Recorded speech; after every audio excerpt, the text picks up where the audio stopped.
네, 오늘 말씀은 마태복음 3장 16절 17절 말씀입니다.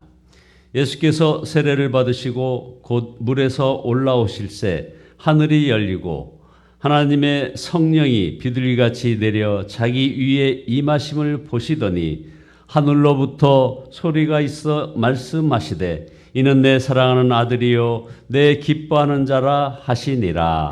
아멘.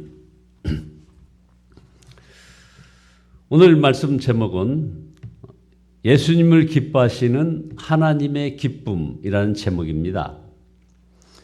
주님께서 걱정하지 말고 오직 하나님께서 기뻐하실 일만 하라 하시는 그런 마음을 품고 하나님께서 기뻐하시는 일이 무엇일까를 기도하였습니다. 그때 간단한 문제가 아니라는 것을 깨달았습니다. 그동안 하나님께서 기뻐하실 일이 무엇인지 깊이 생각해 보지 않았음을 알았던 것이죠. 그래서 하나님께서 기뻐하실 일을 행하라 하는 이 주제로 말씀을 전해야겠다고 생각을 했습니다. 존 파이퍼 목사님이 하나님의 기쁨이라는 책을 썼는데 거기에 보면 하나님은 기쁨이 넘치는 분이시라고 말씀을 한 그 내용이 마음에 와닿습니다. 행복하신 하나님, 행복하지 않은 하나님, 상상이 안 됩니다. 요한복음 15장 11절에 내가 이것을 너에게 이름은 내 기쁨이 너희 안에 있어 너희 기쁨을 충만하게 하려 함이라 말씀하셨습니다.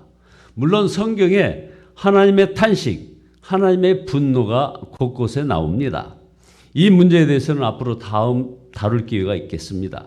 분명한 것은 하나님이 기쁨의 하나님이 아니라면 예수 그리스도 행복의 시작일 수도 없고 복음의 목적도 행복일 수 없습니다.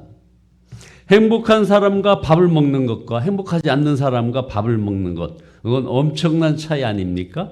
기쁨이 넘치고 행복하신 하나님이시기에 하나님을 믿고 영원한 하나님 나라에 소망을 두는 것입니다. 하나님께서 무엇을 기뻐하시는지 성경에 너무나 분명하게 말씀하셨는데 아들인 예수 그리스도를 기뻐하신다고 했습니다.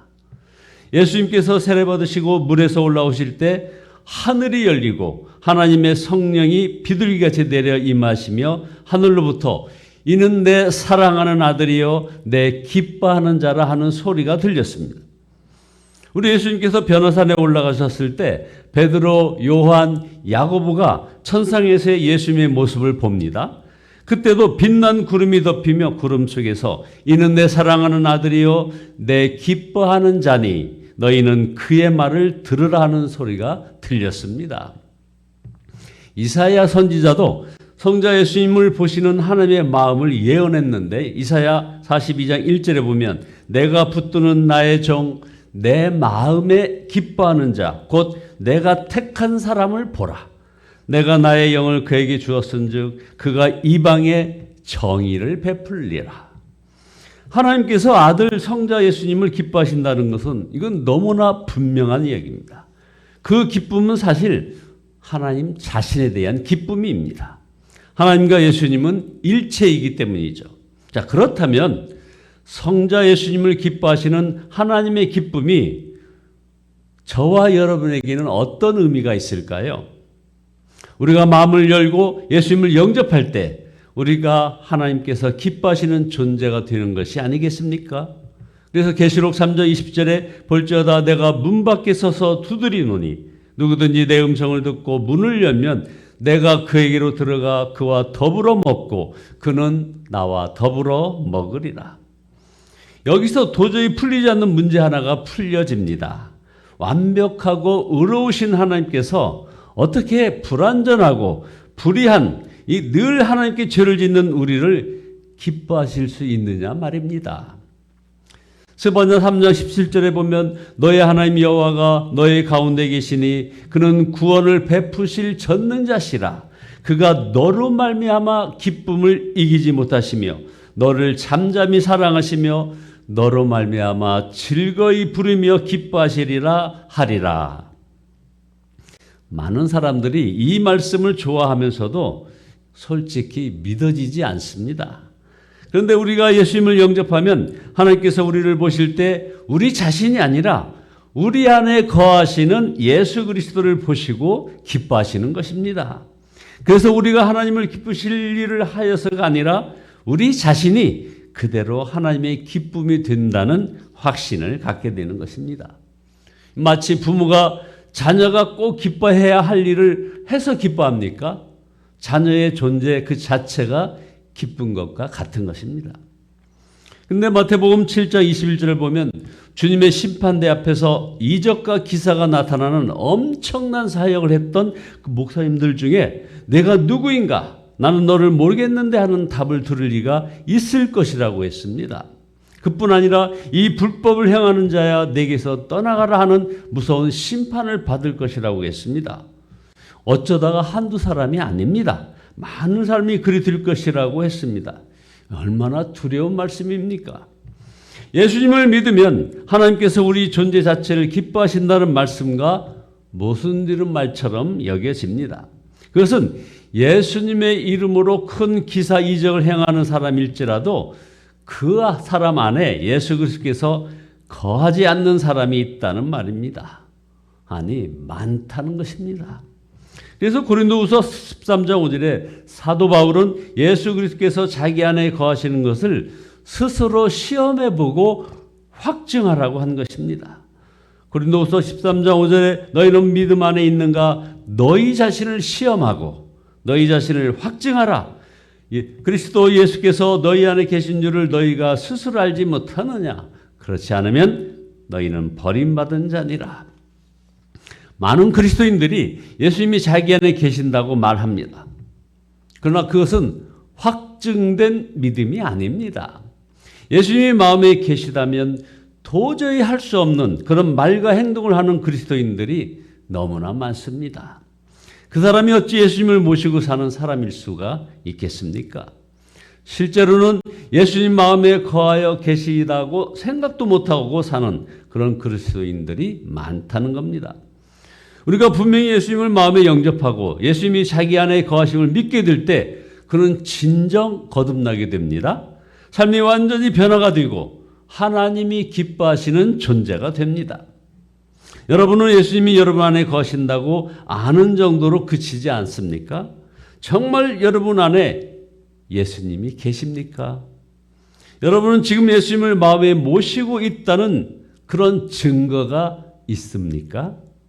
사도 바울은 여기서 한 걸음 더 나아가 충격적인 고백을 하였습니다.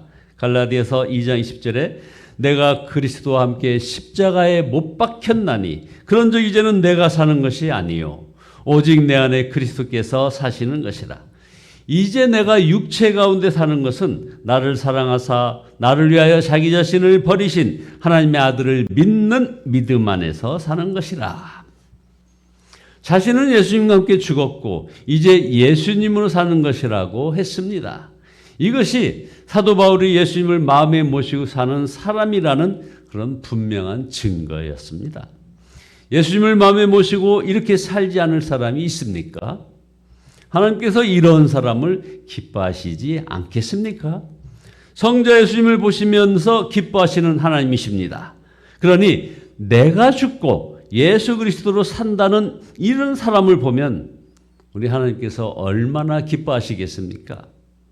여러분, 예수님을 믿는다는 것이 무엇입니까? 어려서는 교회 다니는 것이 예수 믿는 것이었습니다.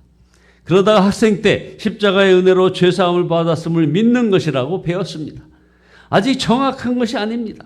하나님께서 왜 십자가를 통해서 죄사함을 주셨을까요? 우리가 다시는 죄의 종로로 타지 않고 예수님의 생명으로 살며 예수님과 동행하는 삶을 살게 하시려는 것입니다. 많은 그리스도인들이 삶 속에서 예수님을 체험하지 못합니다. 우리 안에 오신 예수님께서 우리 삶 속에서 왜 역사하시지 않으십니까? 역사하지 않으시는 것이 아니라 역사하지 못하시는 것입니다. 예수님께서 우리 안에 계셔도 주인이 아니고 손님이시기 때문입니다. 예수님이 왜 우리의 주인이 되시지 않으시는 것입니까? 바로 우리들의 자아가 너무나도 강하기 때문이 아니라 아예 이 자아가 강력하게 살아있기 때문입니다. 죄보다 더 무서운 것이 있습니다. 우리의 죽지 않은 자아입니다. 예수님, 우리 가정의 주인이 되어 주소서 이렇게 울부짖으며 기도한다고 예수님이 주인이 되는 것이 아닙니다. 나의 자아가 죽어야 하는 것입니다. 어떻게 우리의 자아가 죽을 수 있습니까? 이미 죽었다는 사실을 알아야 하는 것이죠. 로마서 6장 3절에 무릇 그리스도 예수와 합하여 세례받은 우리는 그의 죽으심과 합하여 세례받은 줄을 알지 못하느냐. 이것이 진리이고 복음입니다. 우리는 이미 예수님과 함께 십자가에서 죽은 자입니다. 예수를 믿고 세례를 받았다는 말은 곧 장례식을 치르고 사는 것임을 알아야 하는 것입니다. 하나님께서 우리를 기뻐하시는 것은 예수님으로 살기 때문입니다. 이것보다 하나님을 더 기쁘시게 할 수 있는 일이 없을 것입니다. 우리 모두 다 예수 그리스도를 진정 마음으로 영접하고 그 예수 그리스도가 우리 안에 살아서 내가 죽고 예수로 사는 그런 삶을 사시기를 예수 그리스도의 이름으로 축원드립니다. 기도하시겠습니다. 전능하신 주님, 제 안에 거하시는 것을 확신하며 항상 예수님을 생각하며 살게 하시니 참으로 감사합니다. 온전히 주님께 영광 올려드립니다. 그러나 여전히 저희는 이 세상과 타협하며 세상 언어를 구사하며 아버지 하나님 세상 가치와 기준에 따라 행복하고 불행하고를 판단하는 어리석은 죄인임을 고백합니다. 주님, 용서하여 주시옵소서. 담대히 고백하며 살게 축복하여 주시옵소서. 하나님을 기뻐하시는, 그래서 하나님의 기쁨이 저희들 마음속에 충만하게 인도하여 주시옵소서. 예수 그리스도의 이름으로 기도드리옵나이다. 아멘. 전능하신 주님께 찬양과 영광과 참으로 큰 기쁨의 그 말씀을 올려드리니 주여, 우리 모든 성도들의 간구를 들으시고 이제 우리 브라질에서 선교하시는 우리 이간필 목사님을 축복하여 주시고 권능의 손길로 축복